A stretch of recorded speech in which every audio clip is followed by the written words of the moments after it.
How y'all doing? Hate. Hate is something I am not very good at.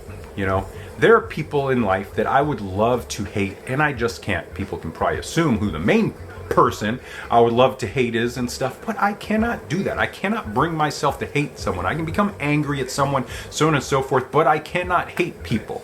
It's just this weird thing, and it's not all it's cracked up to be, because some people are like, oh, I wish I wouldn't hate people and stuff like that and all that. And the thing is, sometimes you want to hate people. Sometimes you do. Sometimes it may in fact even be warranted. Like I said, there's someone I would love to hate, and definitely it would be warranted, but I can't. It's just this block. I can get angry people, I can all that, I can be upset, I can be hurt, all that kind of stuff, but I cannot bring myself to actually hate people.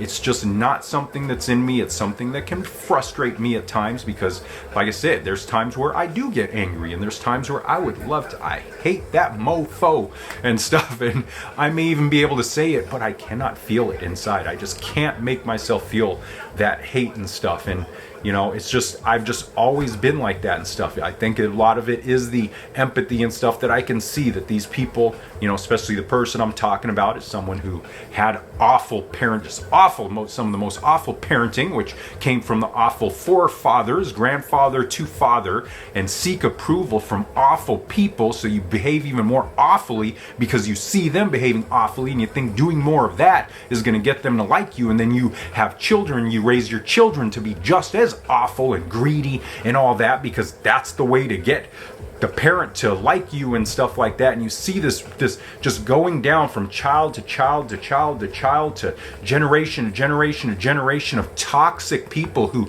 need therapy more than they need money by far and stuff. And yeah, that's something I would like to hate those people, because a lot of them are far gone. A lot of them, listen, they're not going to change. And I don't ever say people can't change, but there are some people you can see, these people are not going to change. They're not going to. They just don't have it in themselves too and stuff. And like I said, I would love to hate people like that. I would love to hate people that abuse children. I would love to hate people that do all these heinous things and stuff, but I cannot make myself hate them. Now, that doesn't mean that I allow them or don't say anything when they do things negative. We've already talked about that. I'm very direct, and I'll say those things. I'll call people out for their crap. I just don't hate them, and a lot of times, because I am so direct and because I can be so vicious, if you will, in my critique and stuff, people will think, oh, there's got to be hate behind it. And there's no hate. It's just that this is the truth. This is the reality. This is what I'm seeing of the behavior of people and stuff. And I'm just going to call it out the way that it is. Why sugarcoat what someone's doing when they're doing something bad? What does that accomplish? But anyways, hope this explains a little bit. Wasn't too confusing. Have an awesome Thursday here at Awesome and Amazing Human Being, and I love you so much. Peace out.